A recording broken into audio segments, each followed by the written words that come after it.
Bueno, muy bien. Hoy vamos a ver un tema que es sumamente importante para las competencias que van a tener ustedes en su carrera, que es el aparato circulatorio y sistema cardiovascular. El sistema o aparato cardiovascular, ¿qué incluye? Incluye la bomba, que es una bomba muscular, que es el corazón, y un sistema de vasos, los vasos sanguíneos, que incluyen los capilares, las arterias y las venas.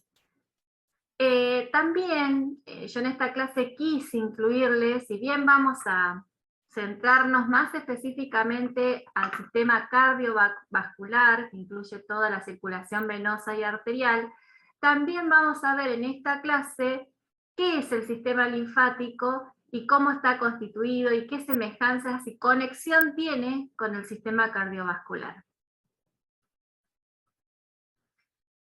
Empezamos a detallar el corazón. Ustedes saben que el corazón es una estructura pequeña, del tamaño de un puño cerrado, que pesa más o menos entre 250 y 300 gramos en el hombre y la mujer respectivamente, adultos. Es un órgano que está constituido principalmente por células musculares, por miocitos, y que tiene 4 cavidades. Esas 4 cavidades se dividen en dos aurículas y 2 ventrículos. Está localizado en una zona dentro de la caja torácica, en una zona que se llama mediastino, entre el espacio que queda entre los pulmones. Si uno tuviera que ubicarlo de un lado o del otro del corazón, si bien está centrado, la parte del vértice especialmente está ubicado hacia el lado izquierdo de nuestro cuerpo. Tiene una inclinación que hace que 2/3 o las 2/3 partes del corazón estén ubicadas del lado izquierdo de nuestro cuerpo.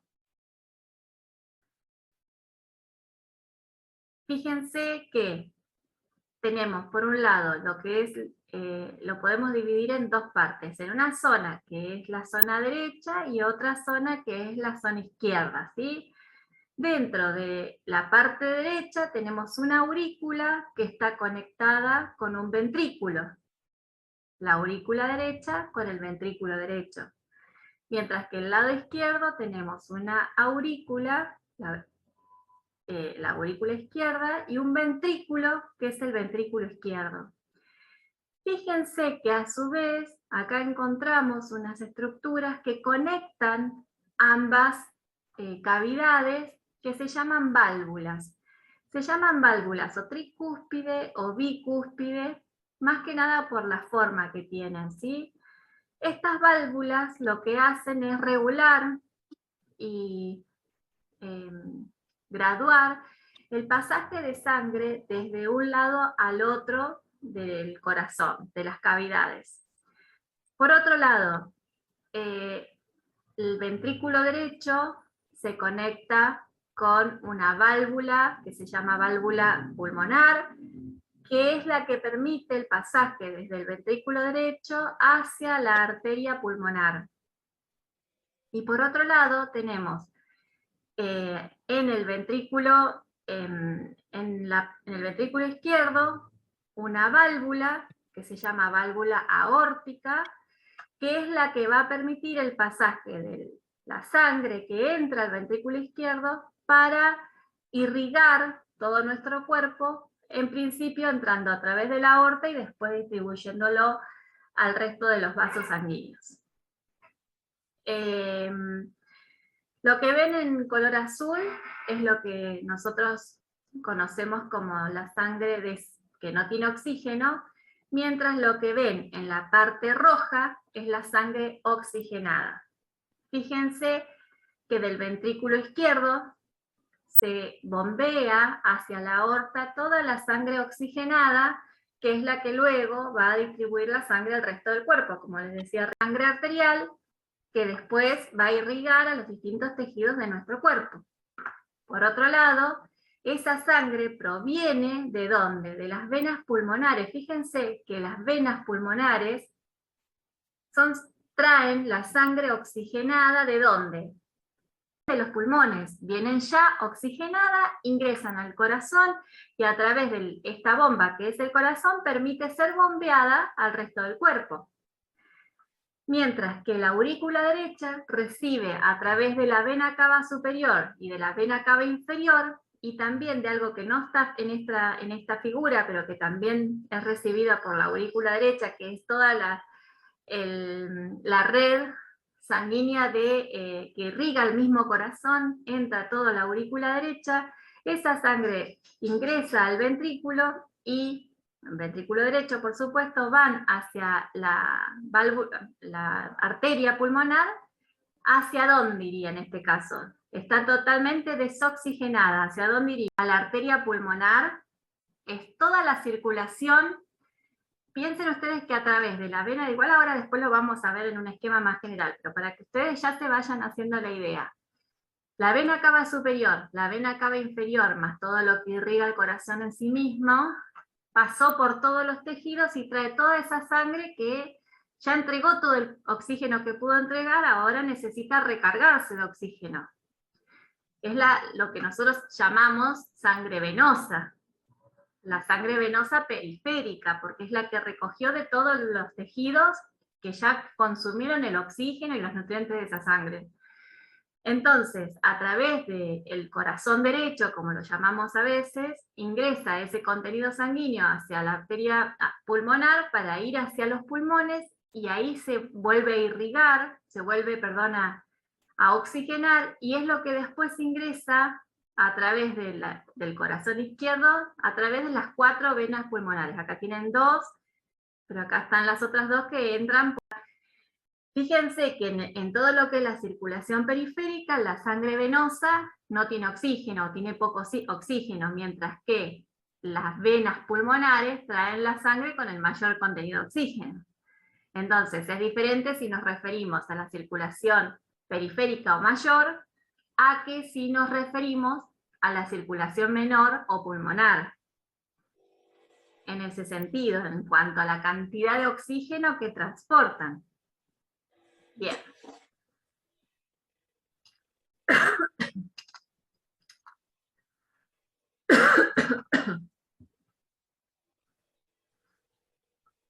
Ustedes saben que el corazón es como les decía recién, es un órgano musculoso, entonces tiene una gran capa muscular, pero también tiene otras capas que las vamos a mencionar ahora. Hacia las cavidades tenemos lo que se llama el endocardio. El endocardio es lo que reviste la parte interna del corazón, es el que está directamente en contacto con la sangre que va circulando, y también es lo que reviste a las válvulas. ¿Vieron las válvulas que les mencioné recién? Las válvulas aórtica, la pulmonar, las tricúspides. Bueno, también están revestidas de este tejido que es el endocardio. La parte más externa es lo que se llama endotelio. El endotelio después es el que se va a continuar con los grandes vasos que salen del corazón, como la arteria aorta, ¿no? Bueno, después tenemos el miocardio, que acá sí es la capa más grande, más ancha, que mayor contenido tiene, que está constituida por estas células alargadas que se llamaban ¿cómo? ¿Se acuerdan? Las fibras musculares o miocitos, ¿se acuerdan que eran todas fibras alargadas y que su interior tenían muchas miofibrillas, que eran lo que permitía la contracción de ese gran órgano? Y hacia el lado de afuera, hacia la parte externa, tenemos lo que se llama pericardio. El pericardio se divide en 2 capas, una parietal y una visceral. Visceral es la que está al lado de la víscera del órgano en sí. Y parietal es la pared, podemos decir, lo que está hacia afuera. Entre esas 2 cavidades hay un espacio que se llama espacio pericárdico, que contiene líquido, una pequeña proporción que hace que esas dos capas se puedan deslizar una contra la otra sin que haya una fricción que pueda dañar o que pueda molestar o que pueda interferir en el funcionamiento normal de ese corazón. Ustedes piensen que el corazón constantemente, permanentemente está contrayéndose y dilatándose. Entonces todo el tiempo se mueve, se achica y se agranda, y esto hace como de contención para que se soporte de alguna manera ese gran movimiento que hay dentro del corazón. Entonces, si repasamos las capas, tenemos el endocardio hacia adentro, el miocardio al medio y el pericardio hacia afuera. La mayor parte entonces está constituido por un tejido muscular, el músculo cardíaco, que son células de músculo estriado, como vimos allá lejos, y después tenemos estas capas que están constituidos por mesotelio y por tejido conectivo. En cuanto a las cavidades, un poquito es lo que vimos recién. Vamos a hacer un repaso de cómo es que circula la sangre a través de las cavidades y por dónde va a pasar. Entonces, dijimos aurícula y ventrículo derecho, aurícula y ventrículo izquierdo. A la aurícula derecha ingresa la sangre de la vena cava superior, de la vena cava inferior y del seno coronario, que es lo que yo les digo que en esta figura no está, pero que si encuentran en otras figuras van a encontrar toda esa red de canales, de vasos, que van a ingresar también a la aurícula derecha. Todo ese contenido sanguíneo va a pasar a través de esta válvula, va a llenar el ventrículo derecho. Cuando se alcance la presión suficiente como para abrir esta válvula pulmonar, se descarga el contenido sobre este vaso, saliendo a través de la arteria pulmonar hacia los pulmones.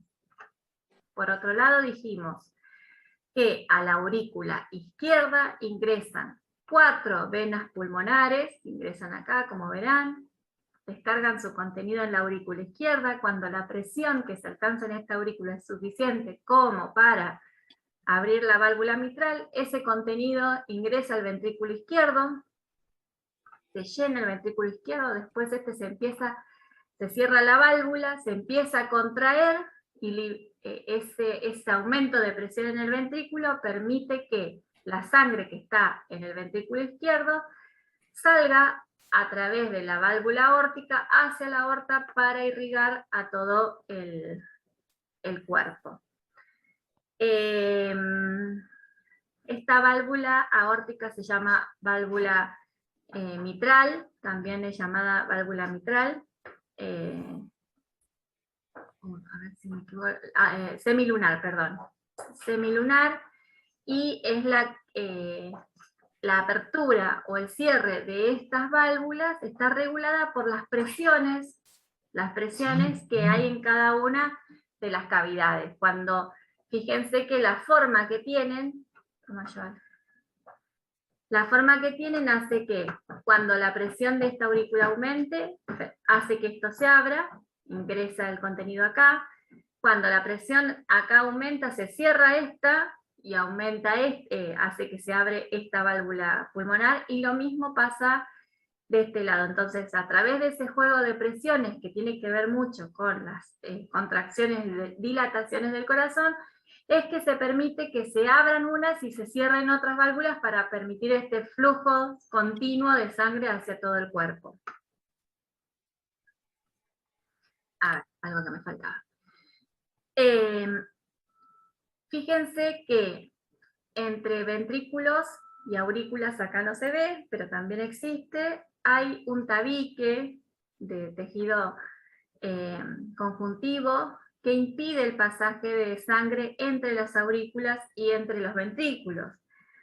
En la parte inferior, en la parte de los ventrículos, este tabique es más ancho que en la parte superior, y todo lo que tiene que ver con la capa muscular es mucho más amplio, más grande en la parte que tiene que ver con el izquierdo, es el que tiene mayor cantidad de músculo, porque es el que necesita bombear la sangre a todo el cuerpo, ¿sí? No es lo mismo bombear la sangre hacia un espacio cercano, como ustedes piensan que el corazón está al medio entre los dos pulmones.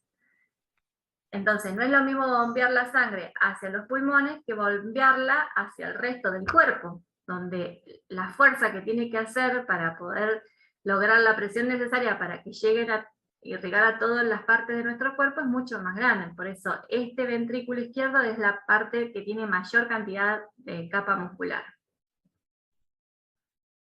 Ahora, ¿cómo es que late el corazón? ¿A qué se debe esos latidos? Bueno, existen en el corazón dos nodos, que es donde se generan continuamente la conducción eléctrica que luego se transmite al resto del corazón. Estos dos nodos se llaman, uno que está en la parte superior de la aurícula derecha, y otro que está a nivel de la conexión entre la aurícula y el ventrículo derecho. Esos son los que todo el tiempo están dando los impulsos eléctricos, que luego, fíjense, se distribuyen al resto del cuerpo a través de estas fibras, que se llaman, en este caso, fibras de Purkinje, que son las que transmiten el impulso hacia los ventrículos, y finalmente a través de, el haz de His, estas fibras que tenemos acá son las que transmiten a los ventrículos, y luego son transmitidos a través de estas ramas, que se llaman ramas de Purkinje, que se distribuye ese impulso que se generó en este corazón derecho, en la aurícula principalmente del corazón, ese impulso es transmitido al resto de todo el corazón.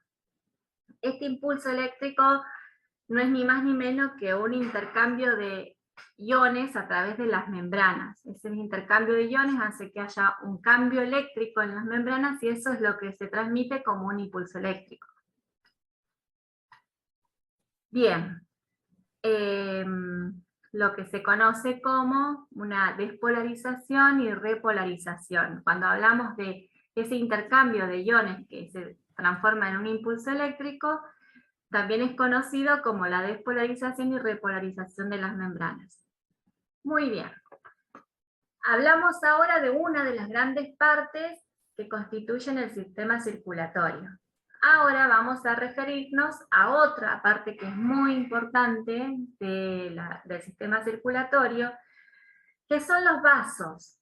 Ahora, tenemos los vasos correspondientes al sistema circulatorio, que son las arterias, las venas y los capilares, y por otro lado tenemos todo el sistema linfático, que también está constituido por vasos. Vamos a hacer una descripción de todos estos vasos, vamos a empezar con las arterias, las venas, los capilares, y vamos a tratar de entender cómo están compuestos, qué características tienen en cuanto a las capas que constituyen a ese vaso sanguíneo, la cantidad de fibras que tienen, musculares y elásticas, y el rol, por qué tienen más de uno, más de otro, o no tienen nada. Fíjense, si ustedes miran acá, esta es una vena, esta es una arteria, y este es un capilar. Fíjense la diferencia que hay en lo que es la estructura. Ahora vamos a verlo un poquito más. En este caso, tanto venas como arterias, vemos que tenemos 3 capas, mientras que acá vemos solamente una. Y esto todo tiene una justificación, todo tiene un sentido y una explicación. Bien. Entonces, fíjense, tanto arterias como capilares y venas están conectados. ¿Por qué? Porque nosotros sabemos que en el caso de la circulación general, como comentamos recién, la sangre fluye a través de las arterias y luego se va a ir distribuyendo a vasos que son cada vez más pequeños y llegan hasta lo que se llama los capilares, que conforman una red capilar donde se produce todo el intercambio de gases y de nutrientes, y luego esa sangre que continúa por esos capilares se van a ir uniendo entre sí formando las vénulas y luego las venas que terminan llegando al corazón para nuevamente oxigenar. Los capilares tienen esa característica de ser tan finitos porque lo que nosotros necesitamos es que haya un intercambio que permita el pasaje de sustancias de un lado al otro. Ustedes imagínense si el oxígeno tuviera que pasar por todas estas capas. ¿Podría? Es muy difícil. Hay muchas capas de células en esto. Acá no lo vemos mucho. Acá quizás se ve un poquito más porque son las células musculares que están marcadas. Incluso acá también se puede ver. Pero en este caso, imagínense que es solamente una sola capa de células. Entonces, entre las células se puede facilitar el pasaje de los gases. En cambio, tanto en arterias como en venas, no. Estas van a tener más un rol de transporte, mientras que acá es donde realmente se hace el intercambio. Y después tenemos arteriolas y vénulas, que son intermedias entre el tamaño de una arteria y un capilar arterial, y lo mismo para el lado venoso. En este caso, piensen que son las que irrigan una red de capilares, que está cercano, ¿no? Van a estar irrigando una zona.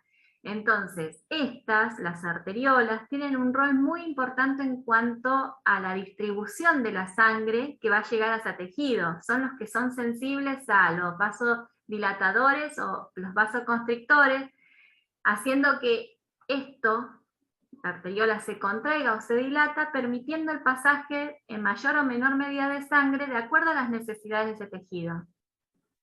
Entonces, fíjense que los roles, tanto de arteria, arteriola, capilar, vénula y vena, son totalmente distintos. Después las venas, ¿cuál va a ser el rol principal? Perfecto, que vuelva al corazón para que se oxigene y así otra vez vuelve el ciclo. Son numerosos millones de ciclos que se van repitiendo constantemente. Oxigenación, consumo de oxígeno, oxigenación y así sucesivamente. Bien, fíjense que ya acá podemos ver en esta figura que después vamos a seguir describiendo, tres capas principales que vemos, tanto en las arterias como en las venas. Una que es la íntima, la media y la adventicia. La íntima es la más interna, que es lo que comentamos hoy, que es el endotelio, lo pueden ver tanto en venas como en arterias. La capa media es la muscular, que la vemos también en ambos tipos de vasos, y la adventicia, que es tejido conectivo, principalmente, obviamente, como ustedes ya saben, en los distintos tejidos puede haber mezcla de otras células, pero principalmente tejido conectivo, mientras que en los capilares tenemos solamente el endotelio junto con su membrana basal. El endotelio, que es un epitelio de tipo escamosos, que eran estas células planas, bien unidas entre sí, que estaban revistiendo aquellas zonas que necesitaban intercambiar de un lado al otro de la célula, como por ejemplo en el riñón, como por ejemplo en el corazón, en las venas, en las arterias. Entonces, fíjense que los capilares solamente tienen estas dos capitas, principalmente el endotelio y la membrana basal. A diferencia de estos, que son los que transportan el contenido sanguíneo hacia los tejidos o desde los tejidos al corazón. Bien, en cuanto a las arterias, entonces a lo que es las arterias los podemos agrupar en aquellas arterias que son las arterias elásticas, las arterias musculares, y también vamos a incluir estas que les comentaba recién, que son las arteriolas, que tienen un diámetro un poco o bastante menor que lo que es una arteria. Las arterias elásticas son, en el caso del cuerpo humano, son las que transportan el mayor flujo sanguíneo.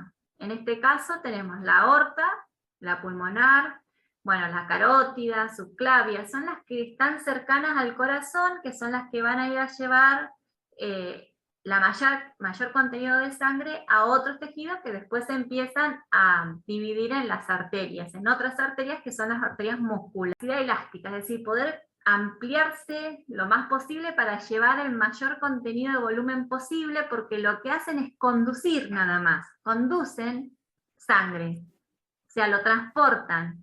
Entonces son elásticas, tienen un alto porcentaje de fibras elásticas. Mientras que las pulmonares ya son más angostas que las anteriores, son las que empiezan a subdividirse a partir de estas arterias elásticas, y son las que van a ir llegando a los distintos tejidos, por ejemplo, las arterias cerebrales, braquiales, son de diámetro que van entre 0,1 y 1 centímetro, son bastante grandes, no es que son pequeñas, que de hecho son arterias todavía, pero en este caso tienen un alto porcentaje de células musculares. En este caso se encargan de distribuir la sangre. Yo quiero que vaya más sangre hacia, por ejemplo, el cerebro porque hay que irrigarlo. Bueno, estas son las que van a permitir a través de esas contracciones y dilataciones que llegue de lo que hay más cantidad hacia el cerebro. Entonces, si podemos decir en términos generales, desde el corazón hacia el resto del cuerpo, las que parten desde el corazón tienen un alto contenido de elastina, por eso son tan elásticas y menos contenido de células musculares, mientras que después, a medida que se van bifurcando, tienen menos elastina y más capa muscular, ¿sí? Entonces, se van haciendo más pequeñas en cuanto al calibre, en cuanto al diámetro, y se hacen más gruesas también, porque van teniendo más contenido muscular. El hecho de que vayan cambiando esta composición hace que sean más resistentes entre que cada vez cuando las arterias se hacen, y los vasos en sí se hacen más pequeños, también tienen mayor riesgo de colapsar. ¿Qué es colapsar? Que se cierren, ¿sí? Que se toquen sus paredes y impidan el pasaje. Eso es un riesgo que pueden tener si no tuvieran estas capas que las hacen más fuertes, que impiden que sea un tejido blando que le pase esto de que colapse y no deje pasar más flujo sanguíneo. Bien, y luego las arteriolas, como ustedes vieron en el esquema que les mostré recién, son arterias que son de mucho menor calibre, son las que se encargan de distribuir ese flujo sanguíneo hacia los tejidos, son el paso previo a los capilares, así que tienen la capacidad de regular cuánto flujo sanguíneo va a llegar a ese tejido. En este caso van a tener una túnica media o una capa media con un gran porcentaje de músculo liso y una túnica adventicia con pocos fibrolastos, donde entonces toma un gran valor. Bueno, en varias de las filminas que les estoy presentando les dejo el link porque realmente las tomé de una presentación que encontré que estaban muy claras y bien distribuidos los conceptos, así que muchas de ellas dejo el link por si quieren verlo completo. Son prestadas, tomadas prestadas entre comillas. Pero bueno, eso. Bien. Un poco para recalcar el tema que les mostraba recién, las arterias pulmonares tienen mayor contenido de fibras musculares, mientras que las arterias elásticas, que son las más grandes, las que están cercanas al corazón, tienen mayor cantidad de fibras elásticas para poder adaptarse al flujo sanguíneo que ellas conducen, son las que están destinadas a la conducción de sangre. Mientras que las arterias y arteriolas, luego al tener mayor cantidad de capa muscular, en relación a esta, lo que hacen es regular el flujo sanguíneo. El músculo permite contraerse o dilatarse de acuerdo a las necesidades. Y en las arterias musculares también vamos a encontrar lo que se llaman vasa vasorum, que son pequeños vasos que están hidratando a las arterias también. Si ustedes observan un corte de una arteria elástica, una arteria muscular y una arteriola, pueden diferenciar que en estas dos encontramos las tres capas, la íntima, la media y la externa, o adventicia, y en la arteriola se hacen todas las capas más angostas, de menor calibre, y se hace, digamos, predominante en relación a las otras la capa muscular. En cuanto a los capilares dijimos que son, en cuanto al calibre, los vasos que tienen menor diámetro, son los que tienen solamente la capa interna y una membrana basal, que permite el pasaje, el intercambio de los gases. Dijimos que es una monocapa, permite no solamente el intercambio de los gases, sino también de otros nutrientes que van a pasar desde la sangre a los tejidos y de los tejidos también a la sangre. Tienen un diámetro muy pequeño, en el orden de los micrómetros, y van a conformar lo que se llama una red capilar.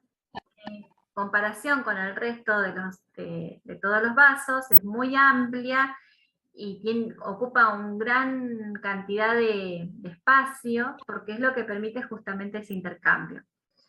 Los capilares tienen a su vez como cubriendo a las células lo que se llama el pericito, que es esto que está marcado acá, remarcado en color verde, los pericitos, que son células que cubren, o son estructuras que cubren a las células del endotelio para impedir, para darles una cierta estabilidad a esos capilares. Nosotros dijimos que cuando los capilares se hacen cada vez de menor diámetro y que tienen menor cantidad de capas, tienen mayor posibilidad de colapsar.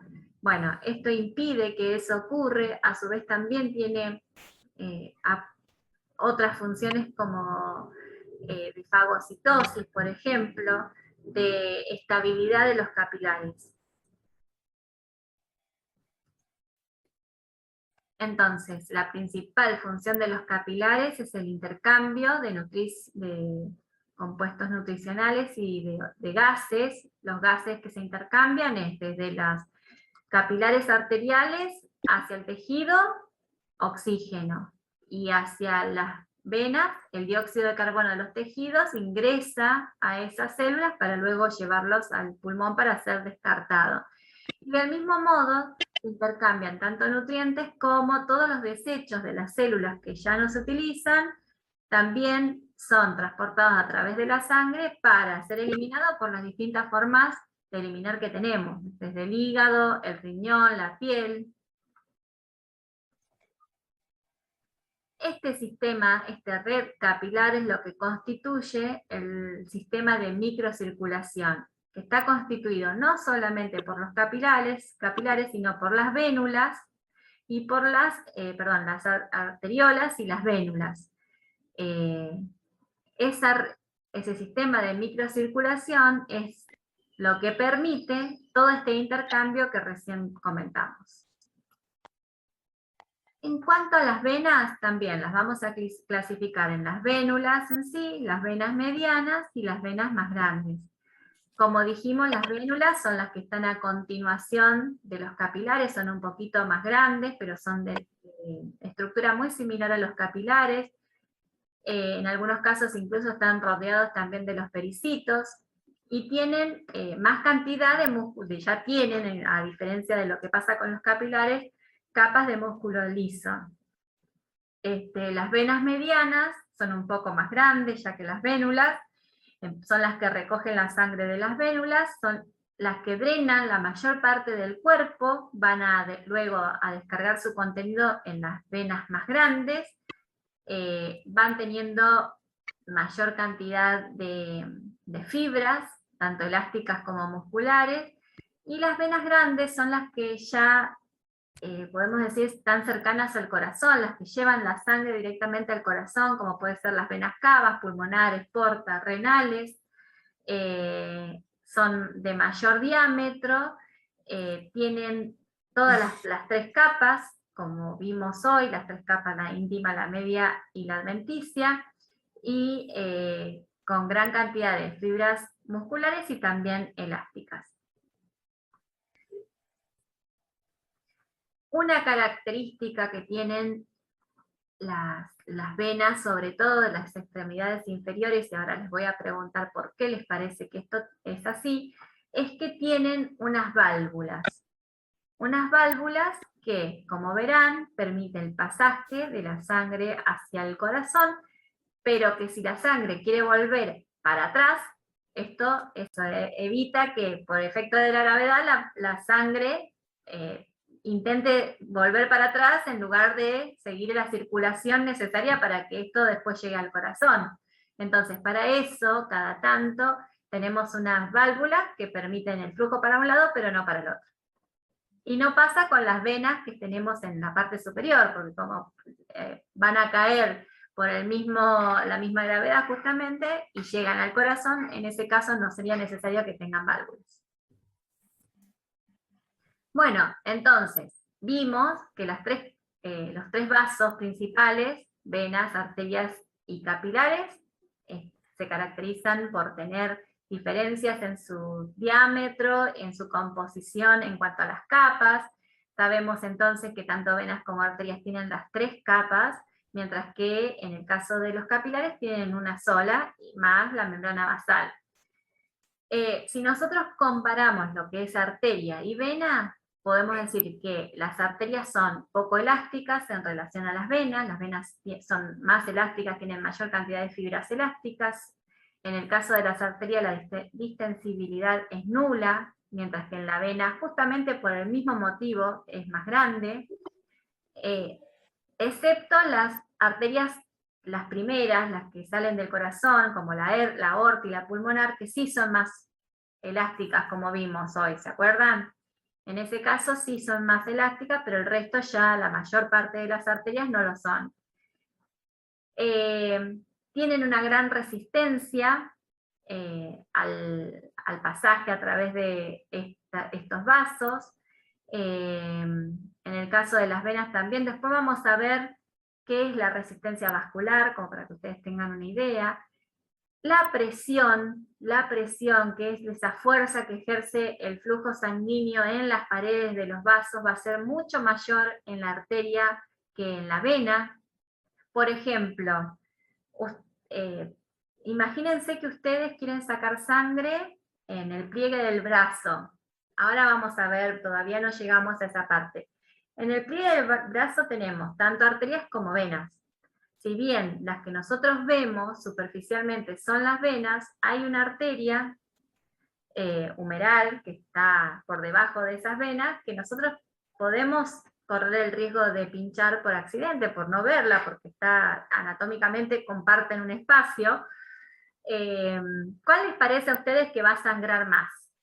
Y por eso nosotros tenemos que conocer esta anatomía de las venas y de las arterias por este tipo de riesgos que nosotros podemos cometer cuando, bueno, ustedes no van a hacer extracción arterial, pero pueden tener esta dificultad que se crucen con una arteria cuando están sacando sangre, pero por eso la compresión que se debe hacer luego de una extracción sanguínea, venosa y arterial es totalmente diferente. En la arteria hay que asegurarse de que eso no sangre más, presionar hasta asegurarse de que no sangre más. Justamente por esto, por la alta presión, podemos correr riesgo. Le ponemos el algodoncito apoyado ahí, como podemos hacer con una vena, y resulta que después no es que se va a desangrar el paciente, salvo que esté anticoagulado, pero puede tener más riesgo de mancharse, de sangrados un poco mayores, ¿no? Entonces, conocer este concepto de la presión que lleva uno a la otra, es importante porque después ustedes van a manipular estos vasos sanguíneos. Las arterias son de mayor grosor, mientras que las venas son de menos grosor, y las arterias tienen menos diámetro que las. En cuanto a las propiedades, entonces, que ya más o menos venimos comentando, conociéndolas a los distintos vasos, entonces, como para ir cerrando, sabemos que las arterias entonces tienen la principal función de transportar sangre a gran presión.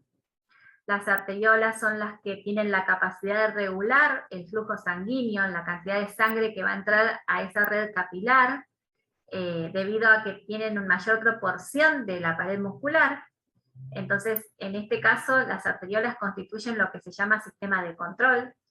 Los capilares son los que son mucho más finitos, que tienen una sola capa de células, que son los que permiten el intercambio de células, de nutrientes, de sangre, de líquidos, de electrolitos, de un lado al otro, tanto de la sangre a los tejidos como de los tejidos a la sangre. tienen una gran cantidad de poros, esos poros permiten estos pasajes, tienen una presión muy bajita, fíjense si comparamos las presiones a nivel de las arterias están alrededor de 100, 35 en las arteriolas, 17 en los capilares, la presión es muy baja en estos casos, y la velocidad en la que circulan a través de los capilares, ¿cómo les parece que va a ser? ¿Más grande o mayor o menor que en la?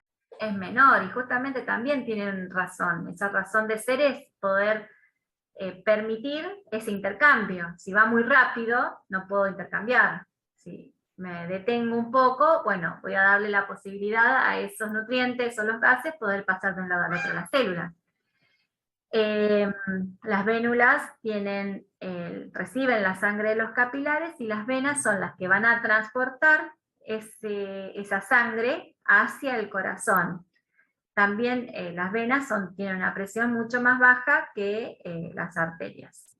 Pero en las venas se almacena una gran cantidad de todo lo que es la volemia. Hablamos de volemia a todo el contenido de sangre que tienen las personas. Un 64% se encuentra en las venas. Bien, eso es lo que es a los vasos de la circulación cardiovascular, que son las arterias, las venas y los capilares. En cuanto al sistema linfático, nosotros nos podemos preguntar de qué se trata el sistema linfático. Nosotros algo mencionamos la semana pasada cuando vimos la clase de sistema digestivo. En el caso del sistema digestivo, ¿para qué nos servía el sistema linfático? ¿Se acuerdan? Muchos de los nutrientes que se absorben a nivel intestinal van a ser captados por esta red de capilares linfáticos que luego son conducidos a través de todos los capilares a vasos más grandes y finalmente son llevados a la sangre. Son una forma de transportar también contenido intestinal, lo que se absorben, sobre todo los productos que son grasos, las grasas en general, pueden ser capturadas por los capilares linfáticos y luego son entregados a la sangre. Fíjense que en toda red capilar de arterias y venas, también están entremezclados los capilares del sistema linfático. Hay interconexión entre ellos. ¿Qué pasa? Cuando estamos en la zona capilar, hay flujo de nutrientes, hay flujo de electrolitos, de gases, etc. Y a veces ese flujo también está acompañado de líquido, y de ese líquido muchas veces se tiene que recuperar, y se recupera a través de los capilares linfáticos. Entonces, es una forma de recuperar nutrientes, de sustancias y líquido, que es filtrado a través de los capilares. Esa es una de las funciones. Otra de las funciones, como les decía recién, es captar parte de lo que se absorbe en el intestino, principalmente las grasas, y después llevarlos hacia la circulación general. Y por otro lado, un rol que es fundamental y tiene muchísima importancia es la parte inmunológica, el rol que cumple en el sistema inmune. Toda esta red de capilares luego conduce a vasos linfáticos que están conectados en todo su trayecto con ganglios, y esos ganglios contienen una gran cantidad de células del sistema inmune para que lo que se va captando, fíjense que yo les dije, va captando lo que se junta acá, lo que se juntan en todos los tejidos, va captando, van pasando por... Van actuando las células del sistema inmune sobre todo aquello extraño que se encuentra. Entonces, lo que llega a la sangre ya llega de alguna manera, como dijiste vos, filtrado. Llega en la manera de lo que van pudiendo estos ganglios, sacando todo aquello extraño para que no llegue a la sangre directamente, ¿sí? Fíjense que, bueno, acá no, creo que no puse ninguna, pero van a encontrarse que todo el sistema circulatorio tiene a la par el sistema linfático, tiene un recorrido muy similar. Fíjense, como les decía hoy, que están interconectados los capilares sanguíneos con los capilares linfáticos. Mucho de lo que sale de la sangre vuelve a través de la circulación, a través de los conductos linfáticos. El sistema linfático, además entonces de todos estos capilares linfáticos, tienen los vasos linfáticos, que son de mayor calibre. Les decía, acá no se ven tan claro en esta figura, pero en todo el recorrido van a encontrarse con nódulos linfáticos. El vaso, las amígdalas y el timo también son parte de lo que es el sistema linfático. Todo tiene que ver con el sistema. El sistema linfático no lleva sangre, lleva linfa, ¿eh? No Claro. lleva sangre, lleva linfa, que es distinta. La linfa no tiene glóbulos rojos. Sí tiene células, sí tiene electrolitos, sí tiene agua, tiene algunas vitaminas, lleva lípidos, sí lleva otras células sanguíneas como los glóbulos blancos. Los glóbulos blancos son transportados en gran medida por las células linfáticas. Pero no los... Fíjense que hacen todo el recorrido en forma equivalente al sistema circulatorio. Estos vasos que ven acá son todos vasos linfáticos. Acá hay algunos ganglios, ¿ves? Que van recorriendo, van pasando por el vaso también. El timo está presente, pero solamente en los primeros años de vida, después ya desaparece. Pero lo que es importante, y acá está la conexión con el sistema cardiovascular, con el sistema sanguíneo, es que a nivel de la vena subclavia, ingresa a través de unos conductos, en el caso derecho, el conducto linfático derecho, y en el caso izquierdo, en el conducto torácico, ingresan al torrente sanguíneo. Todo lo que viene de la circulación linfática viene a este nivel a ingresar al torrente sanguíneo. ¿Sí? Entonces, todo lo que yo les decía, capturaba células, capturaba nutrientes, capturaba líquido, electrolitos y demás, ¿termina en dónde entonces todo eso?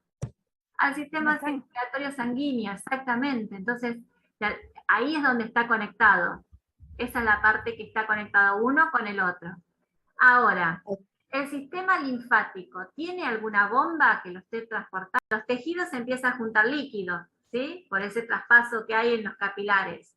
Eso es capturado por estos capilares que a través de la presión y pequeñas valvulitas como las que vimos para las venas, también tienen estos capilares linfáticos que se van llenando y van permitiendo que se abra esa se abre esa valvulita y sigue el pasaje, y así sucesivamente va subiendo ese líquido hasta llegar a este espacio para poder ser drenado a la circulación. Juego de presiones, de diferencia de presiones. Ustedes piensen que cuando tienen un espacio que tiene líquido, eso empieza a aumentar la presión. Si lo que hace este sistema linfático es evitar que se acumule líquido en lo que se llama el tercer espacio. El tercer espacio es ese espacio entre las células, ese espacio intersticial, que junta líquido por este traspaso de nutrientes y de flujo de sustancia de los capilares, y es recogido por los vasos linfáticos. Entonces evita esos edemas. Si se junta líquido en el espacio intersticial se produce el edema. ¿Vieron la hinchazón? Bueno, muchas veces es la acumulación de líquido. Entonces estos vasos linfáticos lo que hacen es ayudar a sacar ese líquido que está acumulándose en esos espacios. El corazón izquierdo, el ventrículo izquierdo, para después poder ser bombeado al resto del cuerpo. ¿Sí? Eso es toda la circulación, cómo es que se cierra todo este circuito de sangre que conecta tanto los pulmones como al resto de los tejidos. Y fíjense, que esto por ahí es lo que quiero recalcar, que en el caso de la circulación menor, las arterias es sangre no oxigenada, mientras que en el caso de la circulación mayor, la arteria es sangre oxigenada. Se invierte ese sentido. Todo este mecanismo es llevado a cabo por el corazón, que dijimos que tiene estos nódulos que generan estos impulsos eléctricos que permiten realizar esta transmisión de ese impulso eléctrico a todo el corazón, y eso genera lo que se llama un potencial de acción. Un potencial de acción donde está la despolarización y después la repolarización.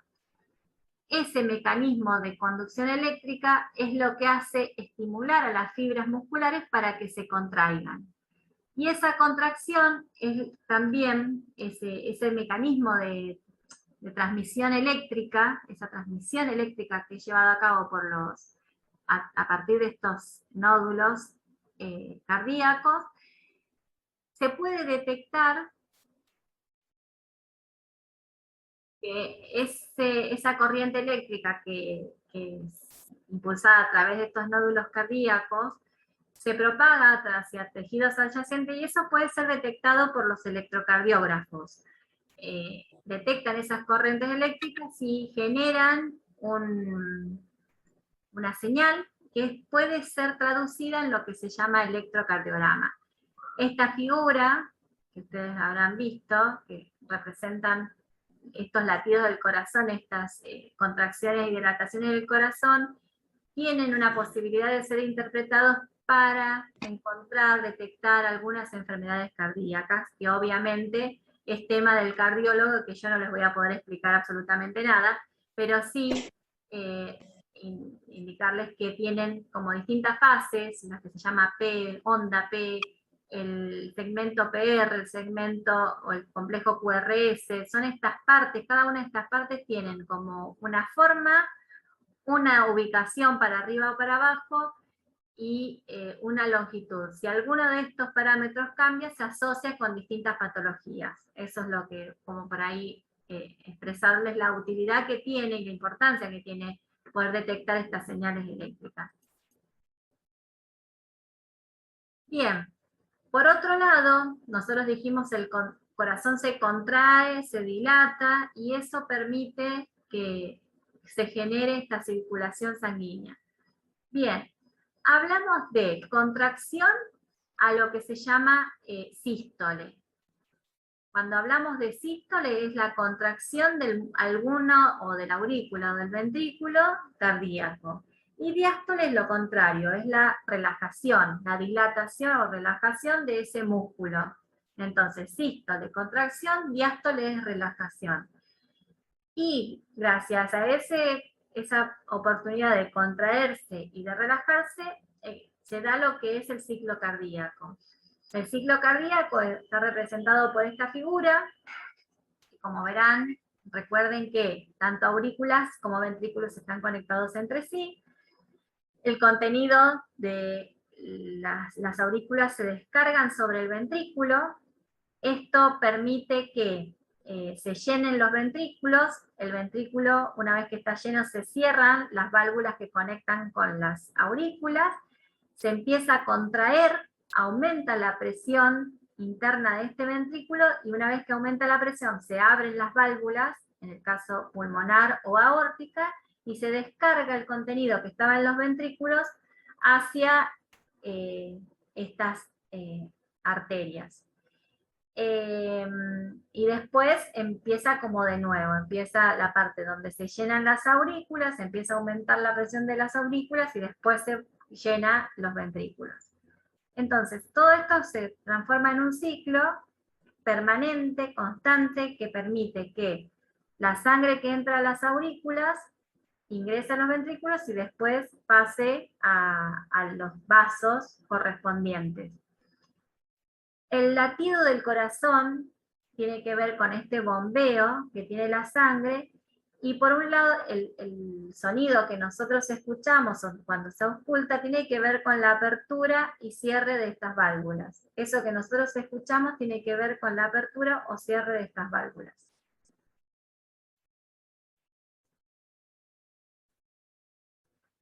Otro concepto que está relacionado con esto de la circulación sanguínea es la frecuencia cardíaca. ¿Qué sería la frecuencia cardíaca? Es la cantidad de latidos por minuto. Como dijimos, como para todo hay un rango de normalidad en personas adultas, donde se ha visto que la mayoría de las personas tienen en reposo alrededor de 70 a 80 latidos por minuto. Eso se lo pueden tomar ustedes con el pulso en la mano, ¿no?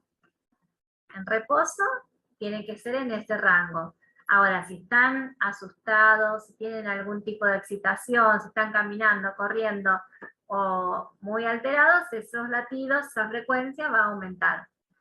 Se considera bradicardia cuando la frecuencia cardíaca es menor de 60 latidos por minuto y taquicardia cuando es mayor de 100 latidos por minuto. Obviamente en estas condiciones, en reposo, ¿no? Otro concepto importante también relacionado es la presión arterial, que dijimos, es la fuerza esta que genera el flujo sanguíneo, la sangre que circula a través de los vasos sanguíneos sobre las paredes de las arterias. Porque justamente estamos hablando de la presión arterial. De todas las arterias que nosotros vimos, ¿cuál les parece que es donde está la mayor presión sanguínea, la mayor presión arterial? La aorta, esta es la que tiene, la que soporta la mayor presión. Si nosotros pudiéramos medir la presión en todas las arterias, la arteria aorta va a ser la que tiene mayor presión. Y después eso se va descomprimiendo a medida que se va abriendo ese árbol vascular. Nosotros dijimos que las arterias después se van subdividiendo y se va repartiendo ese flujo sanguíneo. Y la mínima presión la vamos a encontrar justamente en el otro extremo, cuando vuelve la sangre venosa a la aurícula derecha. Entonces, como verán, el flujo sanguíneo se trata de, o está favorecido por este gradiente de presión entre el corazón izquierdo y el corazón derecho, ¿sí? Entre esa presión que tiene la aorta y la presión que tienen las venas y que finalmente llegan al corazón derecho. Entonces, la presión sanguínea que nos medimos, que se puede medir en las personas, se puede considerar, por un lado, la presión sistólica, que dijimos que sístole es la contracción, cuando el ventrículo se contrae para liberar esa sangre hacia la aorta, es donde va a ser máxima la presión. Está aproximada alrededor de los 120 milímetros de mercurio. Mientras que la presión diastólica es cuando ese ventrículo se relaja, cuando se está dejando, relaja y después se empieza a llenar. Esa mínima presión que nosotros tenemos es de 60 a 80, por eso es que se mide tanto la mínima como la máxima. La mínima es diastólica, la máxima es sistólica. Ahora, ¿entienden el porqué del mínimo? Bueno, esto se trata de comprimir la arteria braquial o humeral y con un estetoscopio que permite, como de alguna manera, amplificar los latidos, el pulso, se detecta la presión máxima y la presión mínima. Y bueno, eso es detectado por un aparatito que se llama esfingomanómetro y permite identificar cuáles son la máxima y la mínima. Bien, la presión arterial, dijimos que es normal cuando es menor de 120 y menor de 80, la máxima y la mínima, y después vamos a tener distintos grados, elevada, alta, grado 2, y crisis hipertensiva cuando es mayor de 180, mayor de 120. Hay muchos factores que contribuyen a la hipertensión, esto es bastante reconocido, el tabaquismo, el sedentarismo, la edad, alto consumo de sal, la genética incluso, las grasas, el consumo de muchos lípidos, enfermedades metabólicas como la diabetes, el estrés, son todos factores que predisponen a la hipertensión. Otros conceptos que también son útiles tener en cuenta son la resistencia vascular y el retorno venoso. Hablamos de resistencia vascular a la fuerza que se opone al flujo sanguíneo. ¿Dónde les parece a ustedes que se va a encontrar el flujo sanguíneo la mayor resistencia vascular? ¿En los tejidos o en el corazón?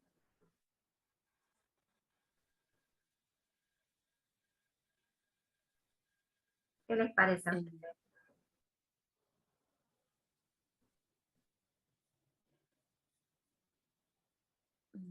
No sé. La mayor resistencia es donde está más impedido el flujo sanguíneo, es donde están los vasos más pequeños, donde hay más roce. No es lo mismo un vaso grande, pasar 1 litro de agua a través de un vaso grande, de un caño grande, que pasar 1 litro de agua a través de muchos caños chiquitos. En los caños chiquitos voy a tener mucho, voy a pasar 1 litro de agua. Capaz que lo que necesito para pasar en uno en varios caños chiquitos, capaz que necesito 100 chiquitos y paso ese litro de agua al mismo tiempo. Pero ese pasaje de agua a través de muchos canales o vasos va a tener mucho más resistencia porque está rozando con muchas más paredes. Ese roce es de alguna manera lo que se opone al flujo sanguíneo. ¿Sí? Entonces, la mayor resistencia vascular va a estar en los tejidos, en la parte donde están los capilares, o vénulas o arteriolas. Y el retorno venoso, cuando hablamos de retorno venoso, nos estamos refiriendo a la cantidad, al volumen de sangre que vuelve al corazón. Muchas veces, si bien es cierto que todo lo que sale del corazón vuelve al corazón, hay retrasos, retardos en ese regreso. Y a veces esto tiene que ver no solamente con el bombeo del corazón, sino con, por ejemplo, músculos de las extremidades. Al tener contraídos los músculos hace que los vasos sanguíneos que están entre esos músculos vean impedido el pasaje a través de ellos. Entonces el retorno venoso va a ser menor, porque la cantidad de sangre que va a volver al corazón va a ser menor. El mismo movimiento del diafragma, que el diafragma, recuerden que es un músculo que tenemos a nivel abdominal, que es lo que permite realizar la respiración, la inspiración, también contribuye a variar ese retorno venoso. O sea, no siempre todo lo que sale del corazón vuelve en la misma medida, sino que por ahí puede tener distintos tiempos. ¿Por qué? Por esto mismo que les estoy explicando. Bien, y como para ir terminando, vamos a ir haciendo... Sí.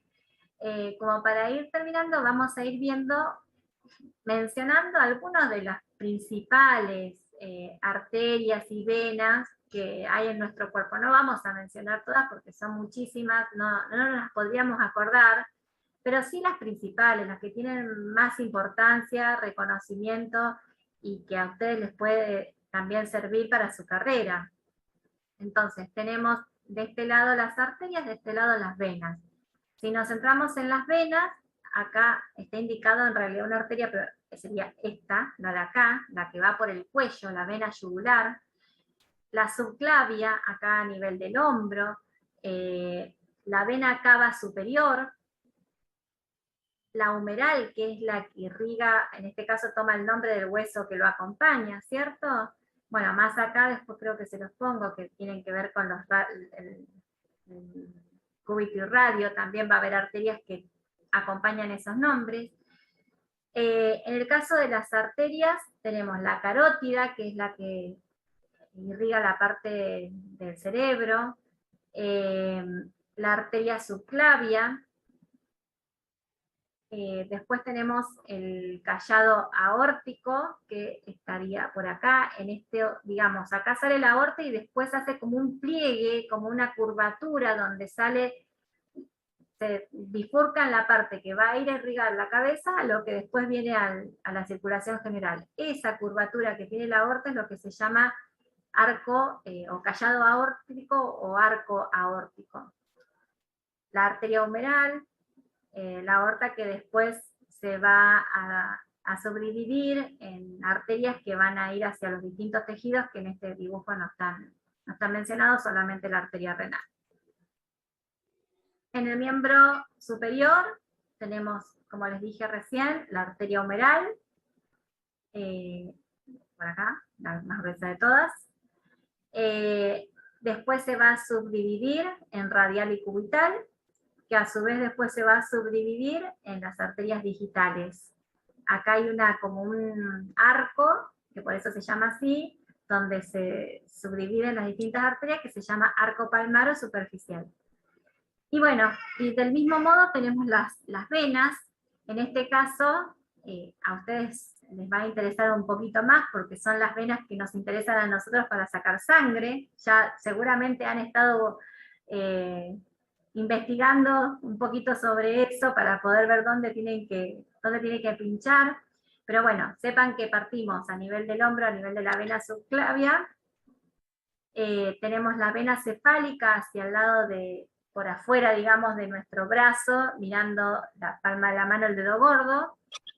Hacia adentro tenemos la vena basílica, después hay una vena que se cruza, que es la vena mediana cubital, y después, bueno, del mismo modo que tenemos las arterias, tenemos las venas digitales palmares y otras más superficiales.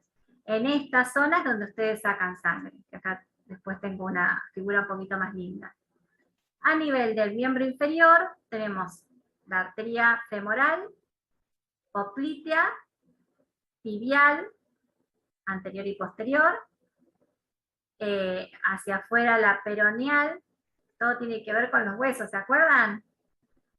Tibia, peroné, el fémur, ¿sí? Los mismos huesos van tomando nombre la circulación que lo acompaña. Y lo mismo que en la mano tenemos el arco plantar. Y las venas lo mismo, el arco venoso dorsal, vena tibial, anterior y posterior, safena, está por acá, la safena mayor, que es una vena bastante gruesa de calibre, la femoral y la vena ilíaca externa, que después se va a ir a conectar acá a nivel central. Fíjense acá que tenemos la aorta, la arteria ilíaca común, exactamente, eso es la bifurcación, hacia las dos extremidades, porque después tenemos que irrigar con el mismo contenido hacia las dos extremidades. Arteria glútea, bueno, así se va distribuyendo un poco toda la circulación. Y acá un poquito más, como para cerrar la clase, de las venas que nos interesan a nosotros, para la extracción sanguínea, que son la vena media, la cefálica, la que está hacia afuera, la basílica, que es la que está hacia adentro. Muchas veces terminamos sacando venas de las manos también, que no es nada agradable, pero muchos pacientes no tienen buenas venas y terminamos sacando de algunas extremidades también. Y creo que tenía acá, esta. Fíjense cómo la arteria humeral, está acá, está localizada en el mismo sitio, si bien está un poco más profunda que alguna de las venas que nosotros utilizamos para la extracción sanguínea. Entonces por ahí venís, querés sacar a la arteria basílica y terminás pinchando y sacando de la arteria. Hay que tratar de evitar esta zona. En lo posible, a veces nos queda otra, porque se van a encontrar con todo tipo de pacientes. En lo posible hay que irse hacia el otro extremo, hacia el otro lado del brazo, hacia acá, que muchas veces se ven, o estas, la cefálica. La precaución que tienen que tener si sacan sangre acá es la compresión, como les decía hoy, porque tienen mucho mayor presión. En el caso de que ustedes tengan duda de haber pinchado una arteria, que se van a dar fácilmente cuenta porque el color de la sangre que van a sacar, ¿cómo va a ser? Es más roja, la otra es más oscura, la sangre venosa. Entonces, en ese caso, bueno, puede pasar, no es que no estemos ajenos a que nos pase, la precaución es que tienen que dejar bien apretado por más tiempo hasta asegurarse de que no sangre más. En los otros por ahí pueden dejar un algodoncito, una cinta y se van, no pasa nada, pero en este caso hay que comprimir más tiempo. Bueno.